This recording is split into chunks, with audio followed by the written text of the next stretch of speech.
కాకినాడ నగరం కూటమి ప్రభుత్వంలోనే అభివృద్ధి రాష్ట్రంలోని కూటమి ప్రభుత్వం ద్వారానే అభివృద్ధి సంక్షేమం వేగంగా జరుగుతుందని అందుకు తమ ఇద్దరి కూటమి నేతల పరస్పర సహకారం వల్లే ఇది సాధ్యమవుతుందని కాకినాడ జిల్లా టీడీపీ అధ్యక్షుడు జ్యోతిల నవీన్ కుమార్ తెలిపారు.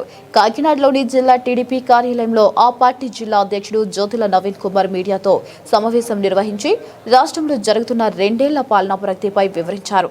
ఈ సందర్భంగా నవీన్ కుమార్ మాట్లాడుతూ రాష్ట్రంలో ఇప్పటి 6,000 కిలోమీటర్ల సీసీ రోడ్లు, 15,000 కిలోమీటర్ల బీటీ రోడ్లతో పాటు రాజధాని అభివృద్ధి పోలవరం ప్రాజెక్టు పనులు వేగవంతంగా ఉన్నాయన్నారు. ఇక నిరుద్యోగ యువతకు 200 లక్షల ఉద్యోగాలు ఇచ్చేందుకు అమలు చేసిన ప్రణాళికలు జరుగుతున్నాయని తెలిపారు.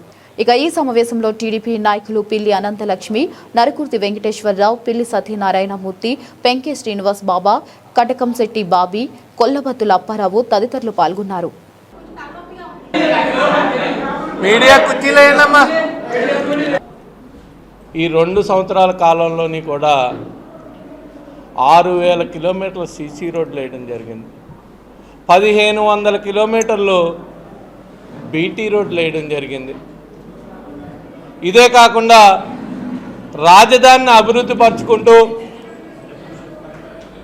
పోలవరాన్ని ముందుకు పరిగెట్టిస్తూ ఏదైతే యువతకి హామీ ఇచ్చారో 20 లక్షల ఉద్యోగాలు ఇస్తానని లోకేష్ గారు పాదయాత్రలో హామీని కూడా అమలు చేసే దిశగా ఆయన ముందుకు అడుగులేస్తూ మన వైజాగ్లో తెచ్చిందే కానీ ఇది కంపెనీలన్నింటినీ కూడా ముందుపరుస్తూ 16,000 పైచీలకు డిఎస్సి ఉద్యోగాలు ఇచ్చి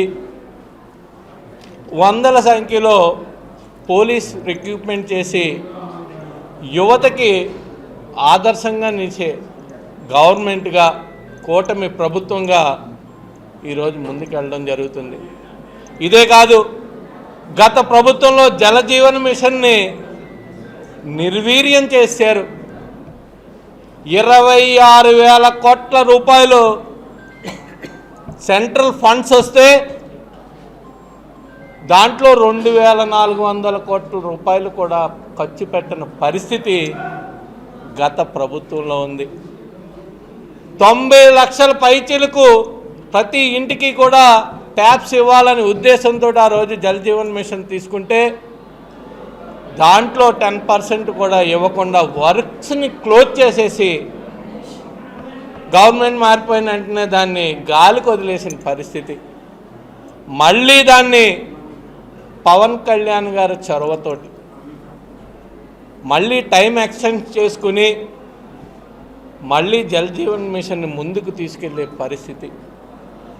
అంటే కూటమి ప్రభుత్వం చంద్రబాబు నాయుడు గారు కానీ, పవన్ కళ్యాణ్ గారు కానీ, లోకేష్ గారు కానీ ఈ రాష్ట్ర అభివృద్ధి చేసుకుంటూ సంక్షేమాలను ఇచ్చుకుంటూ 2 కూడా పరుగులు పెట్టించే పరిస్థితి ఈరోజు ఈ 2 సంవత్సరాల్లోని కూడా చేయడం జరిగింది. ఇదే విధంగా మళ్ళీ 3వ విడతలో మొన్న సీసీ రోడ్లు ఈ నెలాఖరికల్లా కూడా కంప్లీట్ చేసే విధంగా ఒక్కొక్క కాన్స్టిట్యున్సీకి కూడా 25 కోట్లు, 30 కోట్లు, 50 కోట్లు కూడా ఇవ్వడం జరిగింది.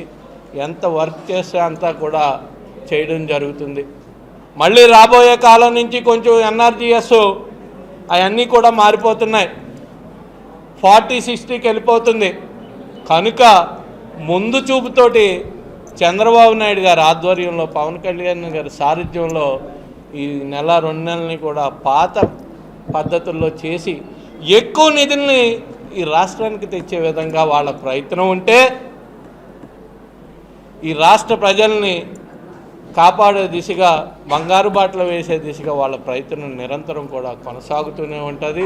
ఇదే విధంగా రాబోయే కాలంలో కూడా మంచి అభివృద్ధిని చేసి సంక్షేమాన్ని ఇచ్చి రాష్ట్ర ప్రజల గురించి, భావితరాల భవిష్యత్తు గురించి ఈ కూటమి ప్రభుత్వం బంగారు బాట వేస్తుందని తెలియజేసుకుంటూ మీరేమన్నా అడిగితే అడగచ్చు.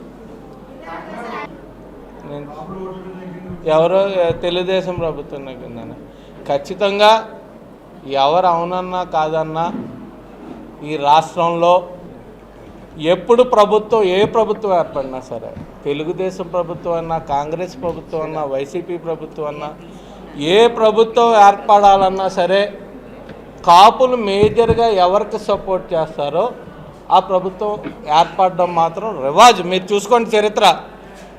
అలాగా మొన్న అందరూ కలిసి కూటమిగా మేము ప్రయాణించాం.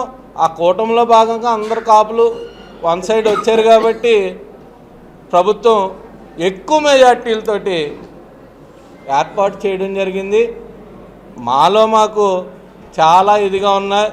కూటమి ఇంకో 15 సంవత్సరాలు మేము కలిసి ఉంటామని మా అధినాయకులు ఇద్దరు కూడా చెప్తున్నారు. అక్కడ చంద్రబాబు నాయుడు గారు చెప్తున్నారు, పవన్ కళ్యాణ్ గారు చెప్తున్నారు. మరి వైసీపీ వాళ్ళకి ఎందుకు అక్కసో నాకు తెలియదు, ఏమన్నారో నాకు తెలియదు. మరి